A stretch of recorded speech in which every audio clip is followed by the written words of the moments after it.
ঈদ মোবারক। আজকে বাংলাদেশের প্রতিটি গ্রামে, প্রতিটি বাজারে, প্রতিটি গঞ্জে, প্রতিটি শহরে ঈদের জামাত অনুষ্ঠিত হচ্ছে।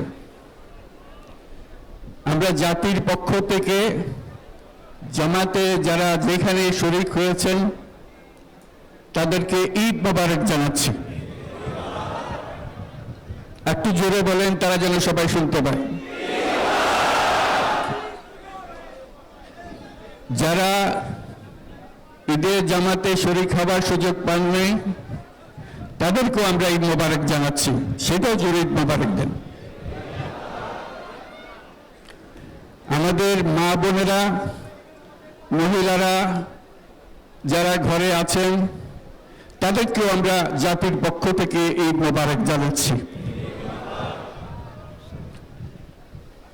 আমাদের প্রবাসী শ্রমিকরা যারা বিদেশে আছে, সারা বছর কষ্ট করেছে, আজকে হয়তো ঈদের জামাতে যেতে পারবেন কিংবা যেতে পারবেন না, কিন্তু জাতির পক্ষ থেকে আমরা তাদেরকেও ঈদ মোবারক জানাচ্ছি। যারা বাংলাদেশিরা আছেন পৃথিবীর বিভিন্ন দেশে, জাতির পক্ষ থেকে তাদেরকে আমরা বলে যাইনি, তাদেরকেও আমরা ঈদ মোবারক জানাচ্ছি। যারা হাসপাতালে আছে, রোগী, বিভিন্ন কারণে ঈদের জামাতে যেতে পারেন নাই, তাদেরকেও ঈদ মোবারক জানালাম। ঈদ দূরত্ব ঘুচানোর দিন,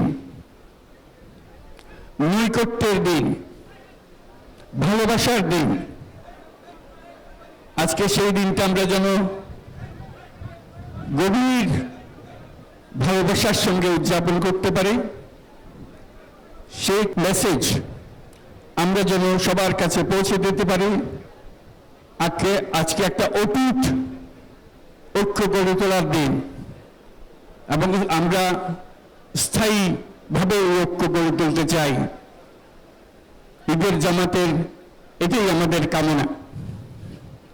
আজকে মোনাজাত হবে, মোনাজাতে আমরা অবশ্যই যেন স্মরণ করি, আল্লাহর কাছে প্রার্থনা করি আমাদের এই নতুন বাংলাদেশ গড়ার যারা সুযোগ দিয়েছে, যে বীর সন্তানরা আত্মাহুতি দিয়েছে, আল্লাহ যেন তাদের রূহের মাগফিরাত দেন, তাদের শান্তি দেন। আমরা তাদের মোনাজাতে সেটা যেন আমরা অংশ রাখি। আর মোনাজাতে যারা আহত হয়েছেন, যারা স্বাভাবিক জীবন থেকে বিচ্যুত হয়ে গেছে, এই দেশের জন্য নিজেদের স্বাভাবিক জীবন ত্যাগ করতে যারা বাধ্য হয়েছে, তাদের স্বাভাবিক জীবন যাপনের ক্ষমতা দেওয়ার জন্য, রোগমুক্তির জন্য আল্লাহর কাছে যেন আমরা প্রার্থনা করি। আজকের দিনে আমরা প্রার্থনা করি, যেই নৈকট্য আজকের দিনে আমরা শুরু করলাম, এই নৈকট্য এবং এই ঐক্য জাতির জন্য যেন স্থায়ী হয়, আমরা যেন একটা ঐক্যবদ্ধ জাতি হিসেবে সামনে এগিয়ে যেতে পারি। যারা আত্মত্যাগ করেছেন,